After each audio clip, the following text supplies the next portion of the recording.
Welcome everybody once again to a leveled up market review. So we're gonna take a look at gold first here. Let's start off just by going over the technicals so that way we can dive into the current geopolitical tensions, whether we're seeing now some peace deals and things like that. So let's get right into that here. So looking at this daily time frame, gold right now seems like it's starting to have more sellers in play, just kind of based off of what we're seeing right here and based off what I'm about to tell you guys as well, which I don't know if you guys saw in the news, but I just recently posted that a peace deal, we can say, or a ceasefire deal was made. So you're gonna see on the lower time frames how we kind of gapped towards the downside here, completely correcting the upside momentum that we had from this morning. So I'm gonna mark off these highs here, and then you guys are gonna be able to understand exactly what I'm talking about. So I'm literally just mark the highs and the lows because I know on the 4 hour, there you go, perfect. The 4 hour, we're gonna have this zone right here, which is gonna be that support of 33.44. So we'll mark that up. We'll leave that as it is right there. And then we have this resistance on the 4 hour. And again, on the daily, like we just saw, 33.91. But what I want to show you guys is more so on like the 1 hour here. So on the 1 hour, we have a support that was created around this area, which is where we're trading right now. And look at the gap that we had towards the downside. Now, the reason I'm putting focus on this gap is because during the whole entire morning, I'm sure for those of you that were trading New York session, you saw gold mostly just continuing to push towards the upside because we were seeing so much geopolitical tensions with Iran possibly striking the US preparing for that, then Iran actually firing the missiles. So like the whole entire morning, it was just very, very uncertain, right? You're gonna see the same exact narrative on SPX, but literally like the opposite. So you saw all of that unfolding this morning. Again, gold had a move, we could say, from this low to the high overnight, we could say, and during New York, this is about almost 400 pips of a move towards the upside, right? So around that time, the sentiment was very clear that we had a lot of buyers at the inside of gold, excuse me, right? But literally as right after literally at 1 p.m., right after Iran launched those missiles, the US talked about how they intercepted it, blah, blah, blah, right? So nothing actually ended up happening. And then you can see how well the markets reacted to that information. And as the markets were opening, we started to see some headlines, or at least myself, I saw a headline from Trump saying that they signed a whole peace deal. And again, markets completely took a dive and have corrected the entire move. So excuse me, on gold, we've seen moves of 300 pips down, 400 pips back up, 400 pips back down, and it's literally Monday, dude. It's literally Monday. The markets just opened 1 day ago, and this is the type of price action that we're getting. So to me, this is just one big sign to like, again, be very cautious, be aware of what's going on, and try your best not to get caught in that volatility, right? Pick your zones and pick your fights here, right? Because the markets can easily come and clap you up, we could say. But all right, let me just finish marking up some zones here. I like this zone, but it's only on like the lower time frames. We have some sort of price sensitivity around here, which is kind of where the gap was created. You can see that price. If we look towards the left again, the gap was created here, and then you have these tons of reactions on the lower time frame. So it does seem like there is some sort of liquidity lingering within this area. And again, I would rather mark this area as a possible area reaction, again, based off the gap and price basically touching those highs, which is 33.63, just around here. I mark it open. So it is possible that price is going to go retest that area there. So again, we'll just be on the lookout for that. But with gold, really my bias right now, a little bit mixed because again, we're seeing tensions, then de-escalations, and it's like very back and forth. If you look at the technicals, also very back and forth, almost kind of like creating an intraday range right now, right? So with gold, it's a little bit tricky, but in terms of like what possibilities we might have, I am going to be leaning more towards the bearish side. If we can stay below this 33.65 area, and start to break below these lows, which is what it's doing right now, or at least it's trying, right? So ideally, we would want to see price start to get below this area for a possible retest down into these lows, right? So that would be some possibilities that I would have marked up. But because we know this is a strong area of support, around the 33.45s, I would be on the lookout for any sort of potential bounces off of this zone for price to really just continue bullish overall. Because on the higher time frames, following the technicals with gold, it really still seems to be more on the bullish side, right? But again, just based off of the current scenarios and the current circumstances that we have on the market, the sells for the moment make more sense. Buyers, again, unless it's from this support, like very aggressive sort of buys, if we don't get any sort of breaks below this area, then yeah, th those buys make sense. But also what I would be on the lookout for would be if price is going to start to correct this gap here, then I would be on the lookout for further buys back above this area. But again, it would be a little bit tricky just based off the fact that at that moment, price would basically be just doing a whole lot of this.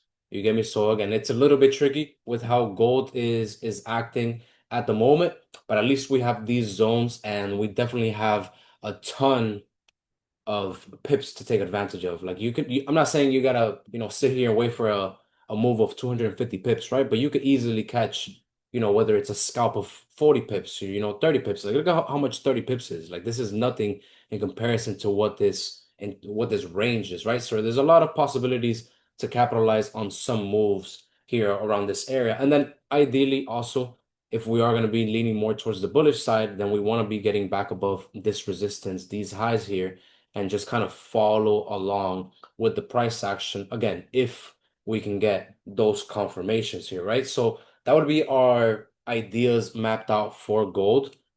I'm going to show you guys SPX now, and you're going to see how it's basically the same thing, but kind of vice versa, right?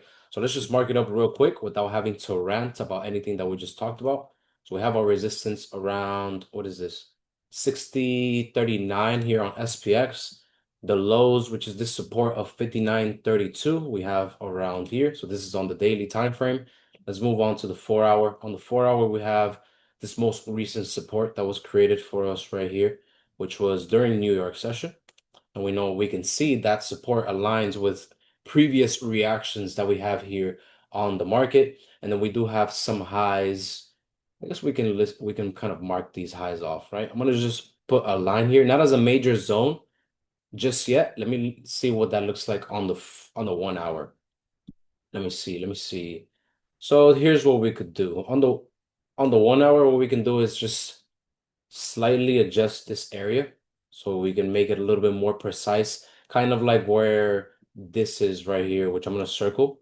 So we have this right here, and then we have previous reactions off of this area as well. And then I'm going to leave these highs marked as it is right now.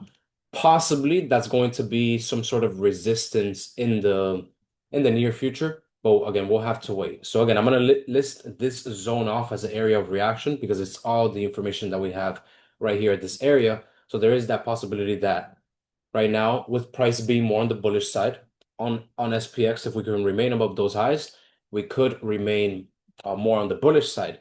But like I was just explaining to you guys, let me go and zoom in a little bit more here. So this was the zone that we were playing around in during this morning. It was around here.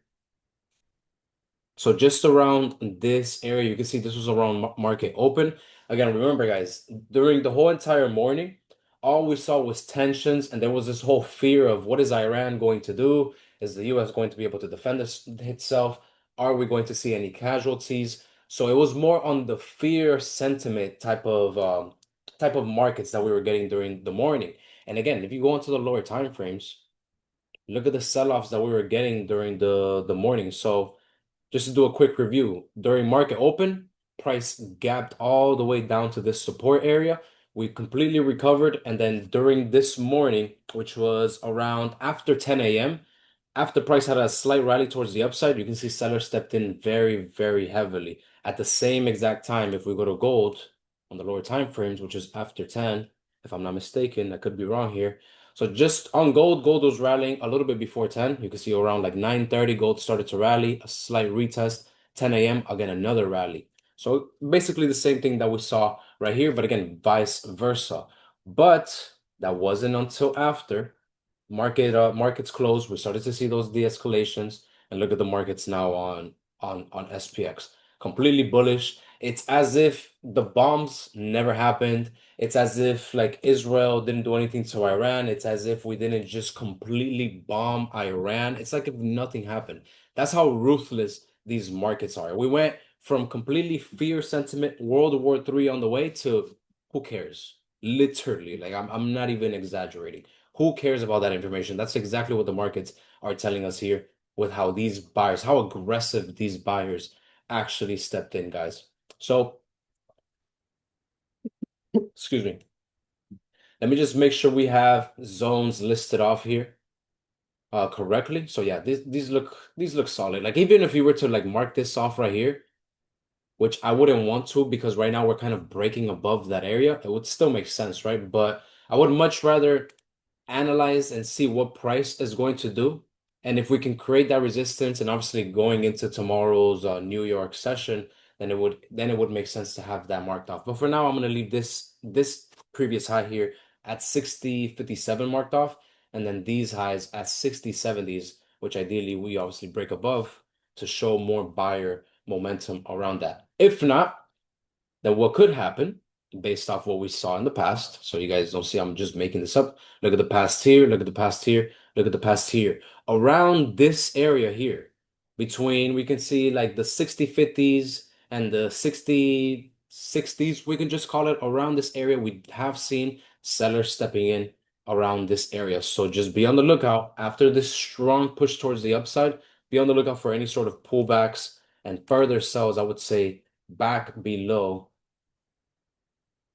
this area here. So let me just mark this off in red so it makes more sense. If we're going to see price rejecting this area here and starting to trade back below the 60.50s and back below these previous highs over here around the 60.30s, then most likely we are just going to get some sort of pullback against this price action before, if we don't see any further escalations and price does a pullback, let's say, then it's possible that, again, with the stock market being so bullish and some potential rate cuts coming in the future, it is possible that markets will just continue to rally and stay bullish. And I'm talking about SPX here specifically. But again, anything can happen. Anything can happen. We just have to be alert for any headlines. I would suggest just kind of staying on top of trading economics. And if you guys don't follow me already, Tarzan Trades on Instagram.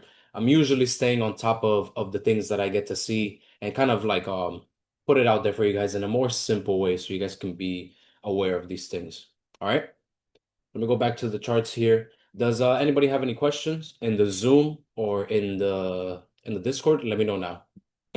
Markets always prepare as soon as I heard of the ceasefire, I knew buys would be aggressive. Yeah, like when I saw that, I assumed that we were gonna see some buyers, but then I looked at the market and I was like shocked at how gold had a gap towards the downside and SPX as well. So I was a little bit shocked on like how the market reacted to it. Because I thought like, you know what, we were already selling off on gold. The stock market was already rallying.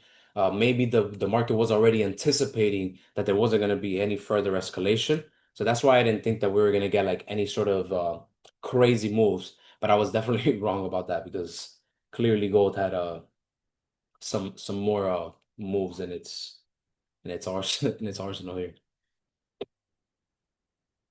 All right, guys. So I see a few of you guys typing. So I'll give you guys a few minutes. I took buys around 59.96. Let me go to SPX, lower time frames here. I took buys around 59.96 for breaking retest, but price failed to push today on SPX 59.96. Let's see. Um, I mean, I'm assuming you took it maybe you said the break and retest, so around here, I'm assuming. When Price had this sell-off. Yeah, it's a bit unlucky with the timing. Again, just based off of like I can see how technically, from a technical perspective, you were following, this move right here, right? But a bit unlucky with how like the timing was with all the escalations that were going on during the morning. And so I honestly thought that we were going in for like the whole week, maybe some tensions, a little bit of mystery and sorry, a little bit of like mystery within the markets. But literally, bro, it's literally Monday. Like within one day, bombs were thrown, nuclear sites were destroyed. A ceasefire deal was made. Iran retaliated on the US. The US said, "Don't worry, it's okay." It was honestly after like now that it's 7 p.m. and I've been digesting all this information all day, it was all a big show, all a big circus. Like, because now they're trying to make it seem as if Iran is trying to make peace, and now you don't know if Iran is like trying to make peace now to plan for something terrorizing later. Like bro, we don't know. You get me? It's like so many things now. Now Trump looks like the good guy with Israel, and Israel's trying to make, it's like it's all a big show. It's just it's all a big show. And you guys, I don't know if I don't want to get too much into a conspiracy season, but you guys see how the markets react to this information. Like people might think of this as conspiracies and stuff like that, but the markets react to that. Like this is real money being transacted in front of our eyes based off the narratives that we see. You get me? Like this is real transactions happening right here in front of us. The sellers were in as the fear sentiment was kicking in during the morning. As the tensions eased off, you started to get markets recovering on that. You get me? It's not random, at least for me. It's not random. Same thing with gold, you know? Nothing really seems too random. It's all kind of like set up to be this way? But with how Trump is moving, I don't fully trust him with we can wake up and hear this ceasefire isn't true. He's proven over time he will do anything to push stocks up. Yeah, who knows? I would say, hidden agendas like look at now. Right now it's 7 p.m. You know, we're more than 24 hours away from markets opening, and look at the volume we're seeing with buyers in the market right now. So I would again, I would be wrong if I thought that price was just going to continue flying. I honestly think we could see some pullbacks against this current buying pressure, but we'll see. We would on SPX we shouldn't really be too worried about that because unless you're like trying to hold these trades overnight or something like that. But with gold, I'm curious to see if gold is going to make a full flush down to its lows, or if like it's done in the past around here, it left some wicks here, as you can see, and it ended up reversing off of this area. So also interesting if gold starts to see some reversal type of price action to potentially fill this gap that we have here. But again, everything just kind of seems very, very back and forth. No clean, clear-cut information, right? But all right, guys, I'm gonna stop the recording right here.